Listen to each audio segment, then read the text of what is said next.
अजित पवारांच्या विमान अपघाताचा नवा व्हिडिओ समोर. रोहित पवारांनी दिल्लीमधील पत्रकार परिषदेमध्ये अपघाताचा व्हिडिओ दाखवला. अजित पवारांचा मृतदेह सामान्य स्थितीमध्ये नव्हता असं डॉक्टरांनी सांगितलं. दिल्लीमधील पत्रकार परिषदेत रोहित पवारांची माहिती. विमान अपघातावरून उपस्थित केलेले प्रश्न अमित शहांसमोर मांडणार. विमान अपघात प्रकरणी डीजी सेफ्टीचा तपास सुरू. अजित पवारांच्या मृत्यूचे सत्य निश्चितपणे बाहेर येईल. भारतीय चौकशी यंत्रणांवर विश्वास ठेवा. मुख्यमंत्री फडणवीसांचा रोहित पवार यांना सल्ला. डीजीसीएकडून बारामती विमानतळाची पाहणी. विमानतळाची सुरक्षा व्यवस्था, धावपट्टीची स्थिती, तांत्रिक सुविधा यांचा आढावा. लवकरच सविस्तर अहवाल सादर करणार.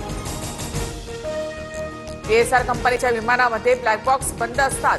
अजितदादांच्या विमानातील ब्लॅक बॉक्स देखील बंद होता का? तपास यंत्रणांनी खुलासा करावा. काँग्रेस नेते अतुल लोंढेंची मागणी.